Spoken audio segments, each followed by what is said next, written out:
Welcome everyone. I'm super excited to be here. Thank you for joining and spending a little bit of your evening with us today. We're going to cover something that I think is, comes up a lot with medical students, particularly now with there only being one board exam, but Step 2 CK. So we're going to cover a lot of different things today. Just a little bit about myself. So I'm originally from California. I went to medical school at UCSF, and I'm currently a vascular surgery resident at UCSF. A little bit about some of the other things I've done there. And I kind of oversee our division of medical school tutoring here at Med School Coach. I do have a few disclosures. I am an employee of Med School Coach. We have previously formally collaborated with Online Med Ed. And I also want to make it, very clear that I think every student is different. Every tutor is different. And I think every prep is unique in a ways. But I will say, with that being said, it's really interesting if you talk to 5 tutors, they all somehow independently come to the conclusion or the overlap about 80% of resources, tips and tricks and planning for these board exams. So I certainly think that there is something there, but just want to put it out there that I think that different things may work for different people as well. And so we're going to cover a lot of different things today, and I think hopefully they will help you. But I think a lot of really what it comes down to is individual learning styles, and that's just important to keep in mind as we talk about these things. So here's what we're going to cover today, and I really want to make this clear: is I'm here for you guys today. So it's really my goal to make this hour as useful and as helpful as possible. So I have a handful of slides that I will go over, but I welcome all kind of questions and thoughts as well. We'll have a formal Q&A at the end of the session. So if you have questions that come up as the talk is going on, feel free just to put them in the Q&A. And just to note, the Q&A is slightly different than the chat function. The Q&A is just really helpful for us to kind of identify the questions a bit sooner. And so try to put them in the Q&A if you can. So on with it. Today, we're going to talk about the new role of Step 2 CK since Step 1 has transitioned to pass-fail. We're going to talk about how we select our resources. We're then going to talk about how we should ideally leverage those resources, how to create a study plan, how to execute this plan, and how to potentially use tutoring in your prep. So let's start with this, the new role of Step 2 CK. And so, about a year ago at this point, Step 1 transitioned to pass-fail. And previously, you had the 2 major board exams, Step 1 and Step 2 CK, which were both graded and both played an important role in your residency application. But arguably, Step 1 played a more important role because students more consistently had a Step 1 score by the time they applied. And sometimes Step 2 CK was maybe helpful, maybe impactful, but oftentimes was ignored by a lot of medical students. The focus was Step 1. And when Step 1 went to pass-fail, that kind of flipped everything on its head. And so I think that the short truth, and maybe the unfortunate truth, but I think the reality is that Step 2 CK has probably just become the new Step 1. So with Step 1 being pass-fail, Step 2 CK is the only board exam that is graded. And so you essentially are going to take all the pressure that was on Step 1 and probably shift it over to Step 2 CK, with the added complexity that the way it used to be is you would take Step 1, you do the best you can, and then you'd have a second chance with Step 2 CK. Maybe Step 1 didn't go as well as you wanted, or maybe you wanted to demonstrate improvement, and so you always had the second chance of Step 2 CK. We no longer have that. Step 1 is pass-fail, and then you have one board exam, which is graded, which is Step 2 CK. And so that actually kind of probably makes the exam even higher pressure. With that being said, I think that there are some advantages to this. One, I think that Step 2 CK is more clinically focused, so people generally find it more interesting to study for, more fun, and generally more pertinent to their future career and their ability to practice medicine. That also means you have a longer time to prepare for Step 2 CK versus Step 1, which was traditionally taken at the end of the second preclinical year. Step 2 CK is traditionally taken at the end of the clinical year. There's some variation there, but you generally will have more time to prepare for Step 2 CK than Step 1.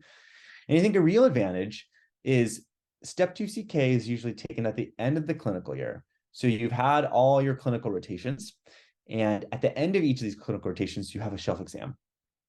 Shelf exams are like mini Step 2 CKs. They're mini subject-based Step 2 CKs. And so you kind of have the advantage of really preparing for Step 2 CK all throughout your clinical year, because every rotation you're going to take a shelf exam that's going to be, OB or family medicine or whatnot, and it's going to be a mini Step 2 CK. And so you really get a litmus test as you progress through your clinical year about how you are doing as far as your preparation for Step 2 CK. And so you can know if your shelf exams are going great, then you're probably doing the right things. If they're not going great, or if you're really struggling to do well in your shelf exams, then that kind of is a nice kind of flag for you to know that maybe you need to do something different for Step 2 CK, or maybe you need to spend more time studying for Step 2 CK. And those are real advantages over Step 1. There are many cons to Step 2 CK being the only graded board exam. The first is it's now extraordinarily high stakes.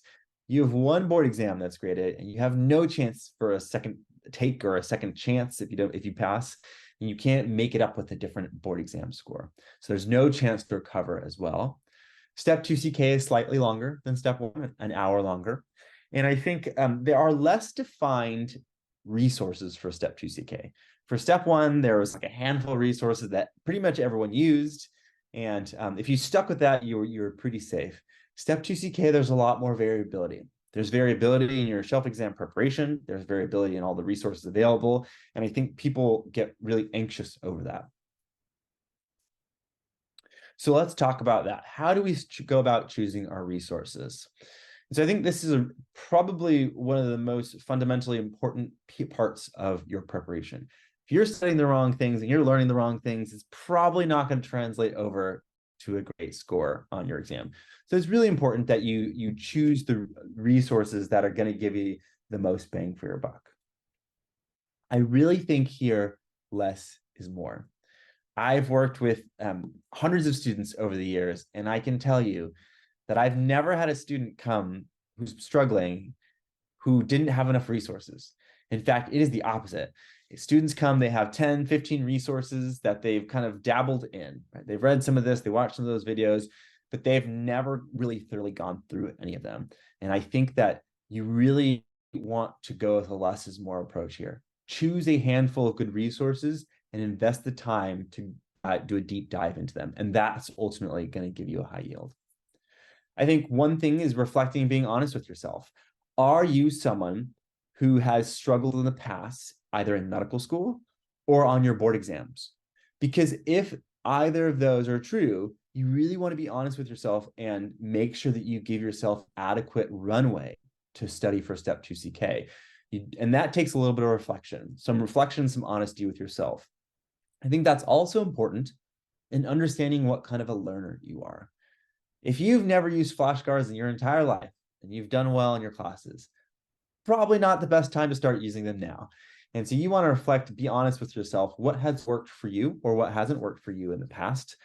How have you performed in medical school and on your board exams up until this point? And use that to help direct what you ultimately choose for your resources and also how long you plan on studying. I think you really want to play to your strengths here and really focus on what you do well. So again, that really goes back to reflecting and understanding your learning style.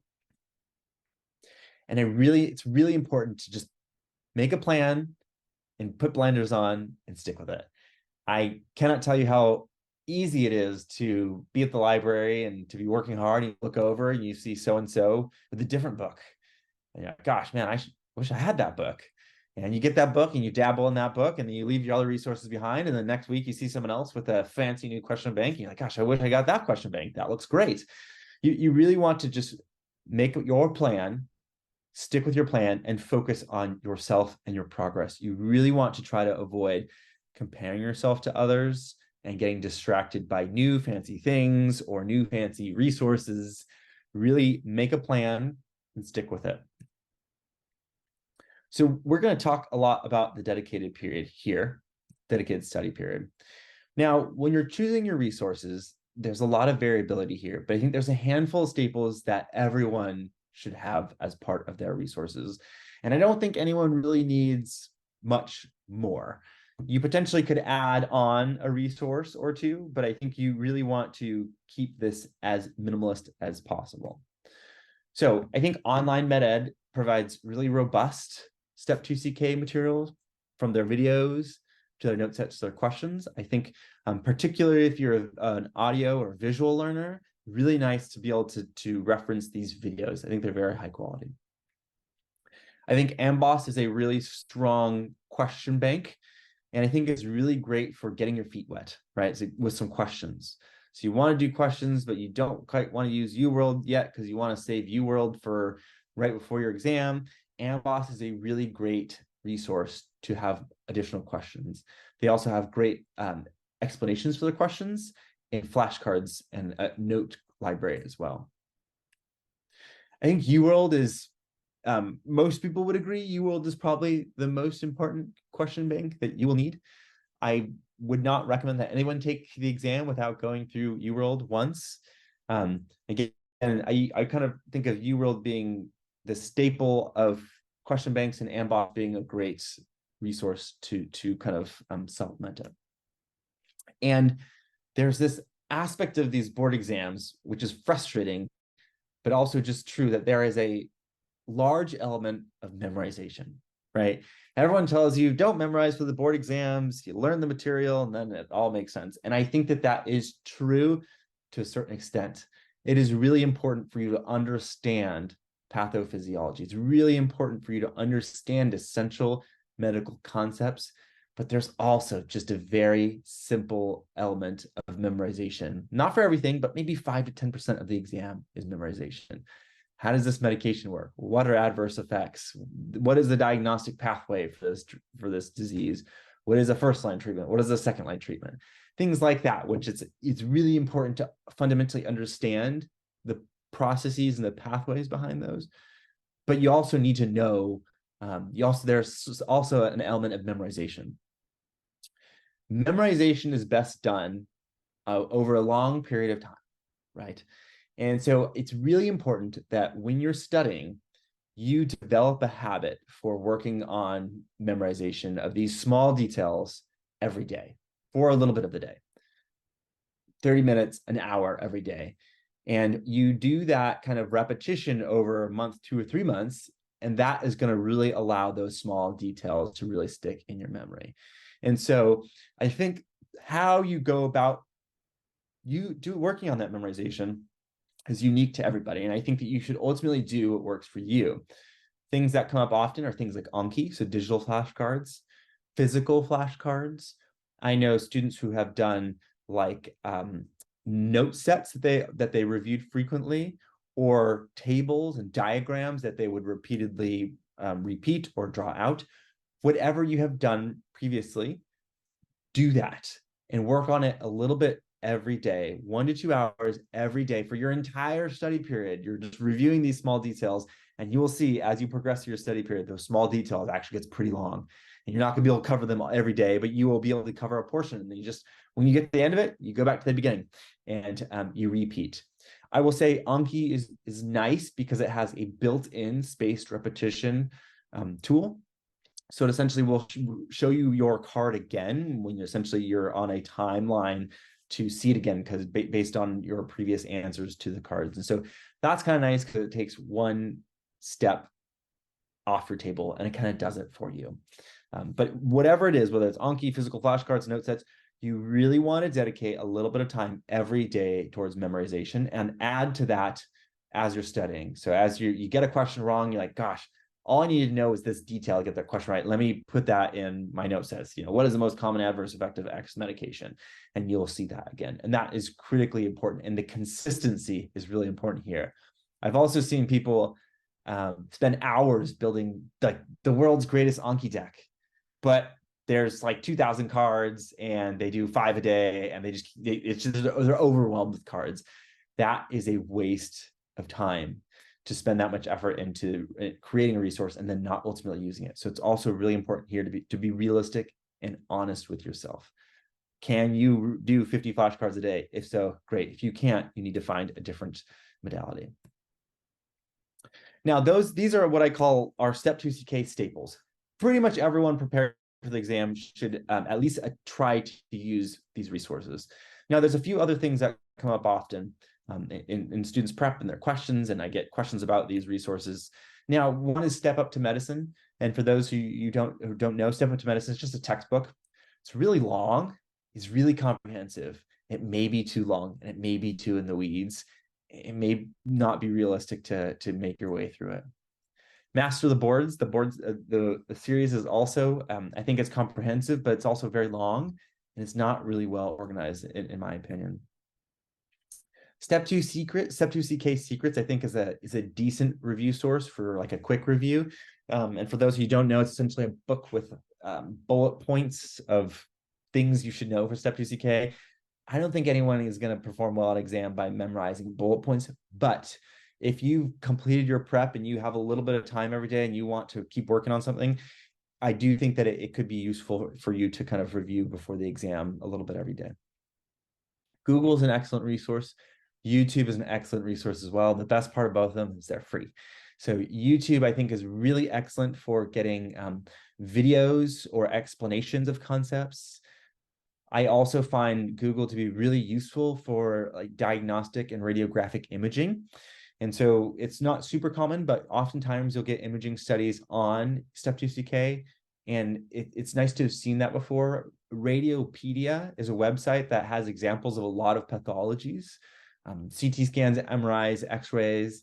And sometimes I find that that's really useful to review too. Like if you're struggling with X-rays, you can look at a bunch of X-rays, pneumonia on a chest X-ray, cancer, lung cancer on a chest X-ray. And it's really nice to see it. And even Radiopedia is nice. You can scroll through CT scans and things like that. So use those resources, especially if you're a visual learner, which I am. I think they can be really useful. Otherwise, I probably would generally avoid the rest. I find like there is a lot of noise. There's a lot of distractions, and it is so easy to have 10 or 15 resources and to dabble in each. And what I find is that studying for board exams is hard. I think we can conclusively say that. If you have 10 resources and you want to make your way through each of them, it's pretty easy to skip over the harder stuff and to focus on the easier stuff. And what I find happened is, people read the stuff that either they find enjoyable or that's easier in each of the resources, and they skip the things that they find challenging or difficult for the same resources. So then you end up repeating things that you already know and you feel comfortable with versus committing to a single resource and making sure that you go through that resource and everything in that resource you understand to the best of your ability, which I think is the better approach. This question comes up often. How many practice exams should I take? Should I take one every week? Should I take one every other day? How many of these should I take? When I think of practice exams, I think of what is their functionality. So when I think about learning and preparing for board exams, the best way to do that is to do a question and get an answer, and ideally get the correct answer, and ideally get an explanation for why the correct answer is correct and the wrong answers are incorrect. The best way to do that is to use Amboss or UWorld. Those are going to be your best bets as far as learning and preparing for the exam. You complete the questions, you get explanations for the right answers, you get explanations for the wrong answers, you get kind of a note set at the end. UWorld has practice exams, which are essentially are just extensions of their question banks. So they will give you an estimated score, which I think is fine. And then there's MBME practice exams. Now, which don't have all that information. You don't understand, you don't get great explanations for why the right answer is right and wrong answers are wrong. And so when I think about board exams, I think that they have one utility, and I'm referencing the MBME practice exams, is that they help kind of gauge your progress and gauge where you stand. So you need to reflect and think about, well, how often do I need to know where I stand or gauge my progress? I'd say it's probably reasonable to take a practice exam every 1 to 2 weeks. You do not need to take one every other day. And you don't need to take one every week if you're studying for 10 weeks. You're probably spinning your wheels. You're not going to see huge progress every week. So I think, if you're studying for 8 to 10 weeks, I think taking one every other week and maybe every week, 1 or 2 weeks before the exam makes sense.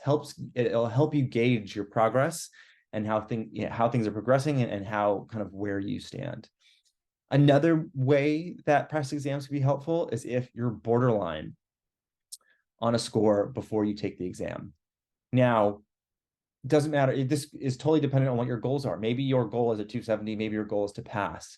But depending on how important your goal is, like I would not want to take Step 2 CK unless I can pass, or I do not want to take Step 2 CK unless we can get a 270. Then a practice exam can be really helpful. A practice exam right before the exam can be really helpful. So you can plan to take the exam 1 week before and say, hey, if my practice exam is not X number, then I'm going to defer my exam. Whether that's, passing a 230, a 240, 250, 260, whatever goal that you created based upon, what you're interested in as far as matching. A practice exam can be really useful to help kind of tell you, green light, I think you're good to go. I think you're in the scoring range. Yellow light, it may be marginal, or red light, you're 20 or 30 points away. You're probably not going to get the score that you want. And that is another utility of practice exams. And I think that can be really useful. So if you are one of those people and you have a very clear, hard goal, to the point of if you're not going to reach that goal, you will defer your exam, then a practice exam right before can be really useful. It is really important to understand what it's like to take an 8-hour exam. So whether you use formal practice tests like an MBME or the graded practice tests on UWorld or AMBOSS, or you just do 7 or 8 blocks at once, you really want to experience what an 8-hour exam is before you actually take the exam. So even if you're not using a formal practice test, I do recommend whenever you are doing practice tests, you try to simulate the actual test day as much as possible.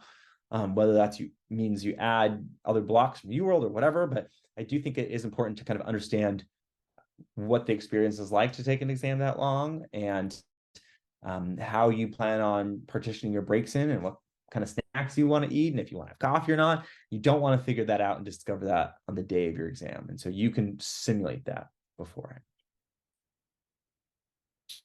So you've selected your resources. The next question is, how do we use these resources to maximize our return from them?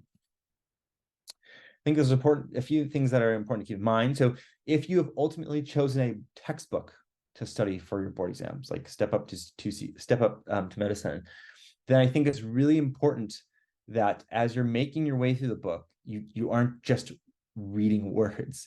You really want to interpret what is being presented to you. You want to synthesize it, and ideally, you need to try summarizing it. Whether that means you explain it out loud, or you explain it to your roommate, or maybe you write it down for yourself, or maybe even type it out for yourself. Can you take what is being presented to you in words, interpret it, synthesize it, and then summarize it in your own words? It's really easy to get into this mode in which you say, I'm supposed to read 20 pages of this book every day, and I sit here and I read my 20 pages and I'm done. I'm out of the room and I'm no longer studying. And then people they read the 20 pages, but they're not really critically reading those pages, and they're not turning it into an active learning experience. Sitting there and just reading pages is not ultimately going to help get you where you need to go. Same with videos. It's really easy to just put some videos on in the background and then do something else, or to be like, I'm cooking and I'll put the videos on because I'm supposed to get through my 5 videos today, or I'll do this and I'll have those videos on at the same time. I'm being super efficient, right? I'm doing 2 things at once. You really, for these video resources to truly be valuable to you, you need to turn it into an active learning experience.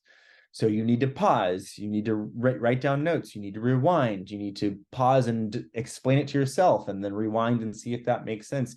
You need to try and make it an active learning experience. It's really easy to click play and just to watch and to listen.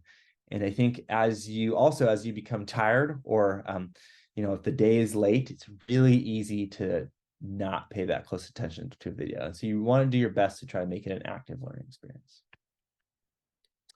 Question banks, I think, are absolutely critical to your preparation. And I think that there is so much to learn from a question bank.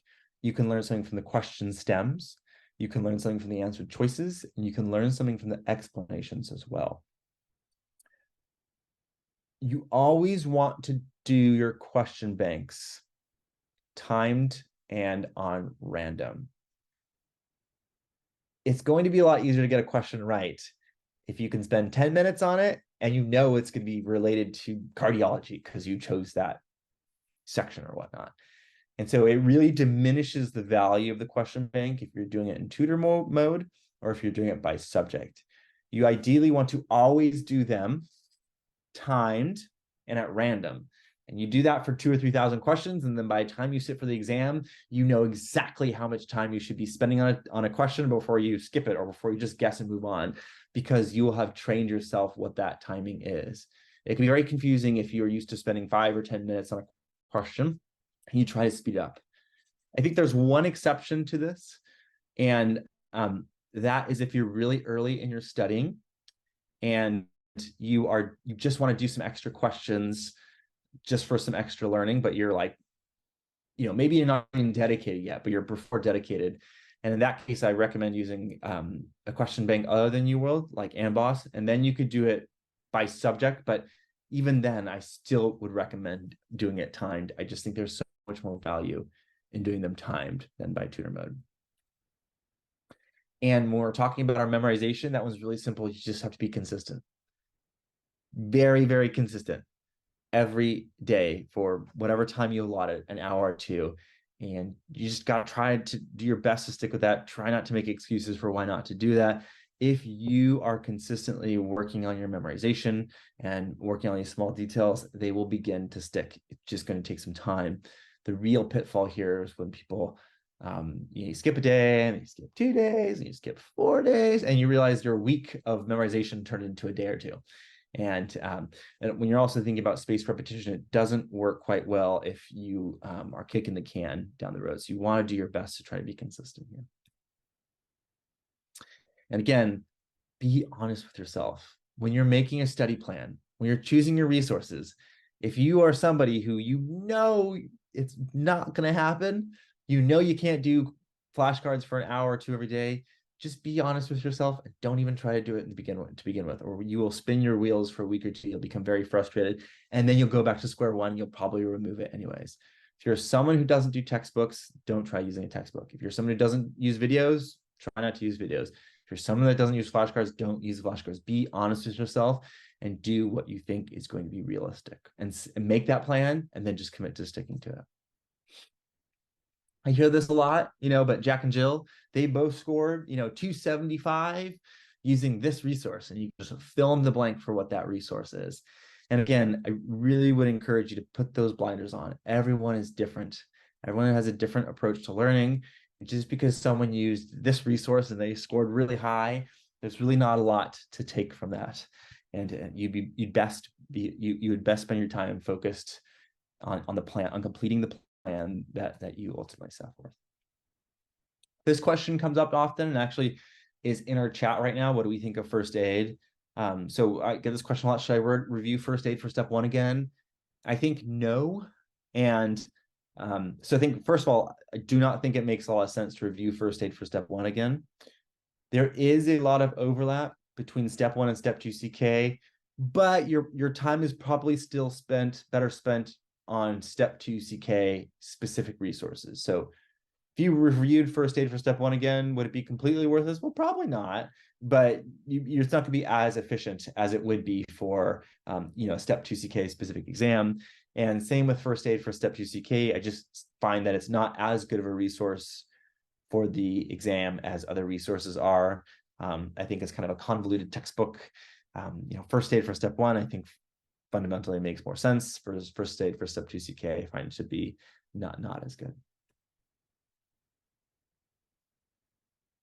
So you've kind of chosen your resources, you know how you're going to use them. The next is creating a plan, right? And so a question that comes up often is, should I study throughout 3rd year for step 2 CK? And the way that I think about this is, I think if you're taking your shelf exams and if you're preparing for your shelf exams, then you are studying for step 2 CK throughout the 3rd year. And so I think ideally what you want to do here is you really want to focus on what's right in front of you.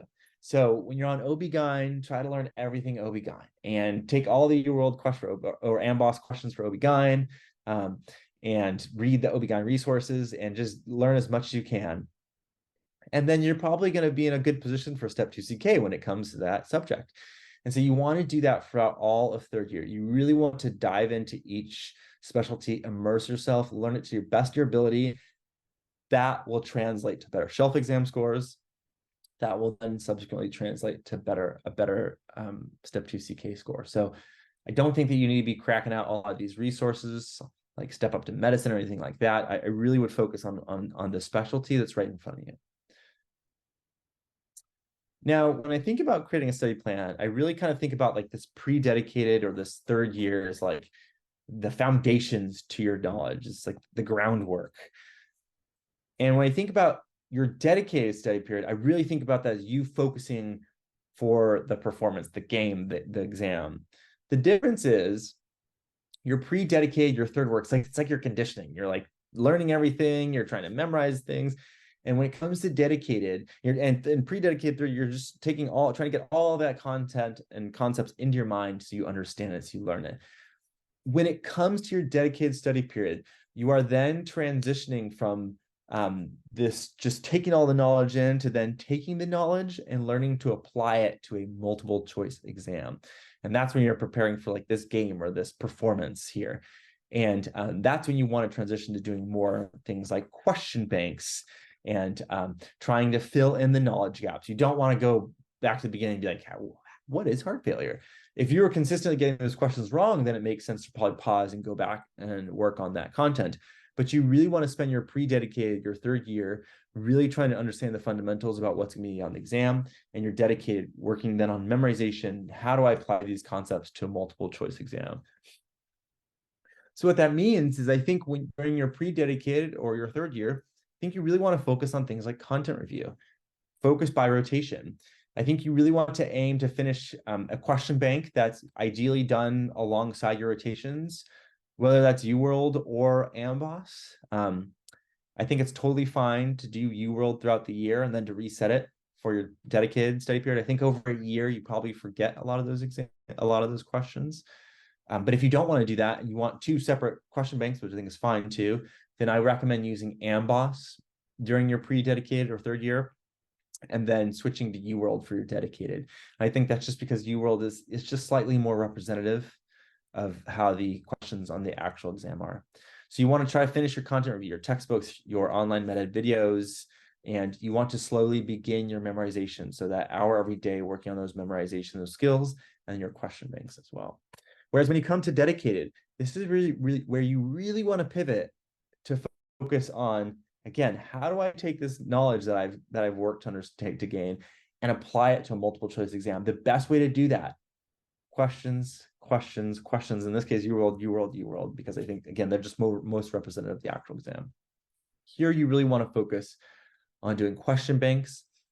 You want to revisit your notes in a focused way. So if there is an area that you are consistently scoring low on, or that is consistently challenging, or you're consistently frustrated by, then maybe it may is then worth going back and spending some quality time with that subject and making sure that you truly do understand the concepts in that subject, or if not, then try to learn them then.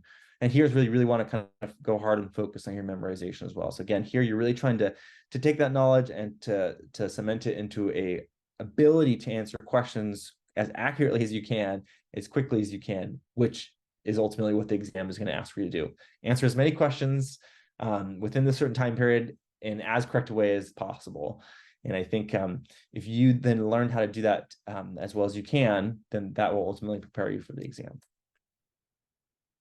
There's this is, you hear this all the time. What about, I was told 2 months for step 1, 2 weeks for step 2 CK, and a number 2 pencil for step 3, which is alluding to you don't even need to study for step 3. I'm not sure this has made sense for many years, even when step 1 was scored. But I think now it definitely doesn't make any sense, because if anything, you'd do 2 weeks or number 2 pencil for step 1 and 2 months for step 2 CK. And so I think really the step 1 going again, and even when step 1 was scored, I still don't think this is necessarily true, but certainly now it is not true. And you really, the next thing question that everyone has is, how long should I then study for Step 2 CK? And I think the answer here is really variable and depends on the person. The first thing is, remember, if you are studying for your shelf exams throughout your clinical year, you're studying for Step 2 CK. So you don't need to stress yourself out if you're working a 12-hour day on a surgery rotation, coming home and studying for the shelf exam for 2 hours, and you don't need to feel like you need to somehow find 2 more hours to study for Step 2 CK. If you're preparing for your shelf exams, you're on the right path. Now, when you're thinking about your dedicated period, it really depends on who you are. So this is where it also is important to be honest and to reflect. What has medical school been like? Has it been a struggle, or have you passed everything easily? What is your experience with standardized exams, right? Again, be honest with yourself. Has it been something that you've naturally been good at, or is it something that you know is challenging? And then to also understand what your goals are, right? So obviously we all need to pass Step 2 CK, but when it comes to the score, that really only is useful in a residency match. And there is a huge range of scores from across specialties. And so if you know that you are interested in a very competitive specialty and you only want to be in California, or you only want to be in New York City or whatever, then you may need to have a really high score for Step 2 CK. But if you're interested in a less competitive specialty and you're totally open to geography and you don't care that much, you're open for adventure, then maybe you don't need the highest Step 2 CK score. So that's also really important. Understand how you perform on board exams and understand what your goals are and use that to help make a decision. I think SAFE generally, I think you probably want to spend 6 to 8 weeks studying, maybe 4 weeks if you don't have a super ambitious score, and maybe 8 weeks or slightly beyond if you have a really ambitious score and you're super geographically limited and you've struggled, right? So that's the general range. But I'd say if you shoot for around 6 to 8 weeks, I think most people will be able to perform an adequate level.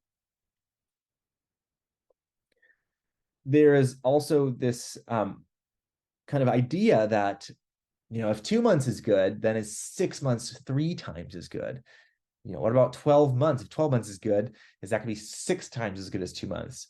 And I think that this is a bit of a farce. And I see this often. I think when people think, if I made this progress in a month, then I'll make 3 times the amount of progress in 3 months. It doesn't quite work out that way. I don't think it has that linear of a relationship. And if you think about it, if you study for 3 months, that means it'll be 3 months since you saw the stuff that you initially started studying. And so ultimately, what I think is more important than 2, 3, 4, 5 months, what I think is most important is your ability to make a study plan, stick to that study plan, and consistently study, particularly during your dedicated study period. You really want to be shooting for 10 to 12-hour days, 5 to 6 days a week, focused on Step 2 CK. And then you don't have to worry about 2, 3, 4, 5 months. You can take your 6 to 8 weeks, try to remove distractions, and focus on studying for your board exams. I very often see people struggling on these exams because they're dabbling. They are trying to juggle too much. They're like, well, it's an elective. It's easy. It's an easy elective, but I still leave it at 9. I'm still home by 4, and I study 3 or 4 hours in the evening. That is really hard to do. And then people think they can just extend their study period, right? So, okay, well, I'll study kind of like half part-time for a month and then full-time for a month and part-time for a month again. It's really hard to do that. It's really hard to do that. People have the best chance of being successful in these exams when they choose a very succinct time period, 6 to 8 weeks, and they totally commit to preparing and studying for the exam. That is your best bet instead of spreading yourself thin, juggling too many things, and extending your study time. There's a bunch of pitfalls that I've seen people fall in. I think a lot of them we've kind of covered already, but I think a really important one is kind of difficulty seeing the big picture and utilizing too many resources, right? So they dabble across resources. Comparing yourself to others is a really easy way for anyone to feel not great about themselves. A lack of a systematic approach to questions. So a haphazard approach to questions. You really want to try to consistently approach questions the same way. Different for everybody, how they choose to do that, but whatever you ultimately choose, you want to do the same thing over and over again so it becomes second nature. Not trusting your gut when you're down to 50-50 as far as two answer choices. And UWorld has a nice tool. You can look through your performance kind of statistics and data, and it will tell you how often you switch from a right answer to a wrong answer, and how often you switch from a wrong answer to a right answer. If you're someone who is often switching from a right answer to a wrong answer, stop switching. Choose one answer and move on. People use tutor mode or untimed and by subject. And I think people have not prepared for test day conditions or testing anxiety. So they've never taken 6, 7, 8 blocks in a row, and they haven't really thought about how they're going to use their break time or how they're going to use their meals and snack time. Not taking days off. Some people will hear this webinar and they'll go home, they'll be so jazzed and say, I'm going to do 8 weeks, I'm going to study every day for 14 hours a day. And I appreciate the enthusiasm, but I think ultimately it is really important to still integrate in some break time. A day or two a week is really important. This is really hard, stressful work to study for these exams. It can be really overwhelming. And ultimately, I think it's a good investment in yourself and your ultimate performance by taking a little bit of time off every week. And then forgetting to brush up on the easy facts. These are those memorization small details: vaccines, screening, risk factors. Memorize those small details. It takes some effort to do, but they're ultimately easy points in the end. People try to do too many questions a day. You generally it takes about an hour to do a block of questions. You should be spending around 2 hours reviewing them. If you're spending 1 hour to review a 1 hour block of questions, you're probably not spending enough time with the explanations. If you're spending 3 or 4 hours, then it's going to be hard to get through all your questions in time, just from an efficiency standpoint.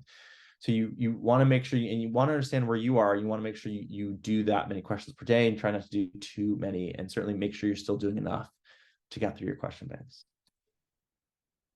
Kind of talked about that already. Inefficient studying, which I think is related to all the above. And I think this is really important, but seeking help too late.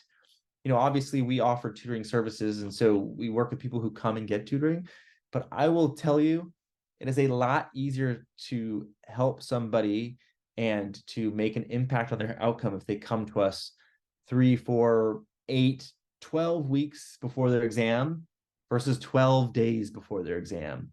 Really hard to make a lot of improvement in 12 days, a little easier to make big improvements over 12 weeks. And we've even had, for Step 2 CK, we have a lot of students who will work with us for a whole year. So they get tutoring on their shelf exams throughout the year, and they roll into tutoring for Step 2 CK. And that is really helpful. And it really gives us an opportunity to fundamentally change someone's approach to Step 2 CK, to fundamentally change their ability to learn, their ability to kind of go through questions, the content that they're reviewing, and then ultimately their exam. And so whatever you do, if you are struggling or if you think you're going to struggle, don't seek help too late. Be honest with yourself and seek out, whether that's tutoring, whether that's through your school, whatever it is, you don't want to seek help too late. And the last part is executing the plan. You made the plan, you chose the resources, you know how to use the resources. The next thing you do is you just got to do it. And I think this is where things get really challenging, because ultimately the work is hard, but you want to try to be consistent. You want to try to be disciplined and to stick with your study plan. You want to be tenacious. You want to be resilient, even when you get the 30 or 40% on your block of UWorld. You just got to keep going and do the best you can. You want to try to be flexible. Your study schedule may not work out exactly as you plan it, so you want to be able to adapt to that. You want to make sure you incorporate some time off and ensure some time to yourself. But I think all those I think are really important here. So a little bit about tutoring is kind of what we offer here. So what we offer is one-on-one personalized tutoring. And so instead of getting a cookie cutter study plan or a cookie cutter list of resources, we actually work with you one-on-one to get to know you, to understand how you learn, to understand how you performed so far. And we take that and we really use it to personalize our approach to you. So we help with all aspects of exam prep, from choosing a study plan or creating a study plan, choosing resources, reviewing content, reviewing questions, help with how you approach your test day. The whole gamut, our tutors are very well qualified to be able to help with. So and sometimes people get help with a portion of that, like I just need help with a study plan, I just need help choosing resources.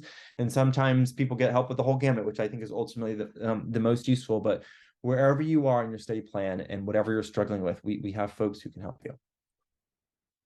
The way it works is you enroll in a package, you then submit a information form, which gives us some basic information about you and helps us pair you with a tutor. You then get paired with a tutor, and then you then meet with this tutor one-on-one to help prepare for your exam. And that prep looks different for everybody, but it's usually some sort of combination of an introduction and establishment of a study plan and list of resources, and then essentially tutoring sessions, which are a combination of content review, question-based, like a question bank review, and then kind of a Q&A type session, or you kind of review things that you've ultimately found challenging during your prep. We have several guarantees here as far as our satisfaction guarantee and our score improvement guarantee. The long and short of it is we really stand behind our tutors, and we want to make sure that you are happy with your services. So ultimately, if you are not, we try to support you in kind of your path forward, and you could read more about this on our website. So that is kind of all I had prepared here. I'm going to take a second and review some of our questions in the Q&A here and answer them.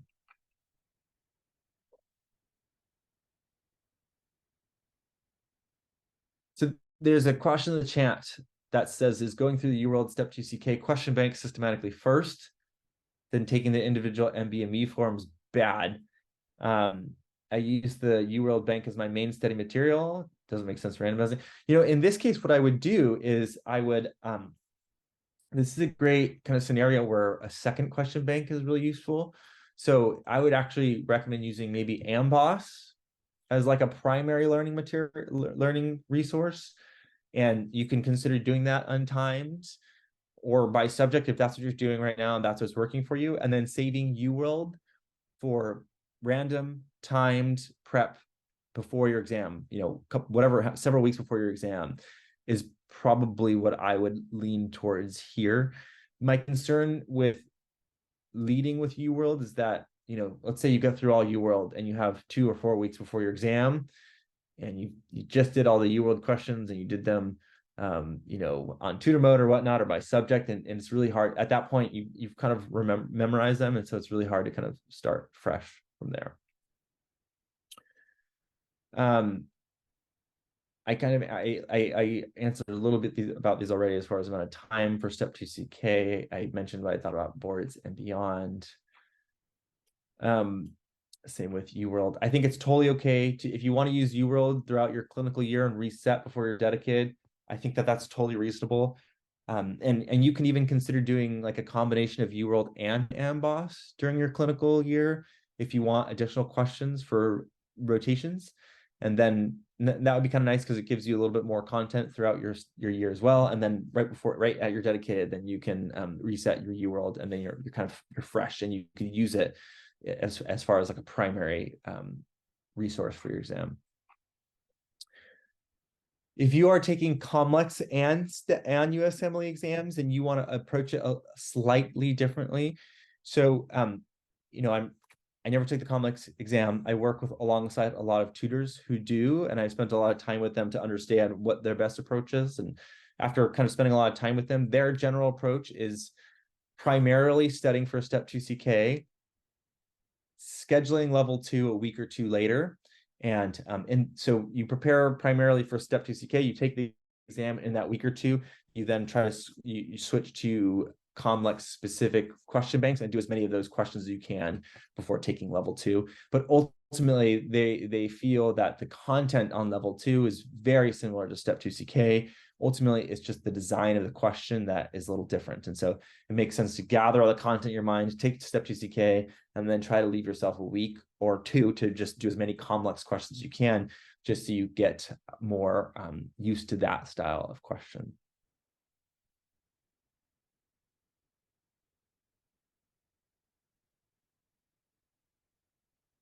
And I think, I think whether if you are a osteopathic medical student and you're thinking about whether you should take step 1 and you take the USMLE and COMLEX, I think that is a little bit out of the scope of this session.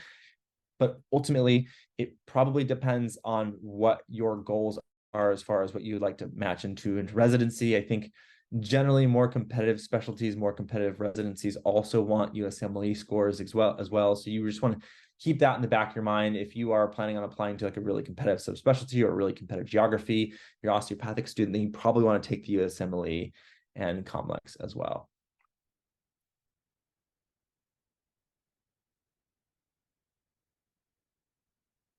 And I think that is pretty much it, unless anyone else has any other questions.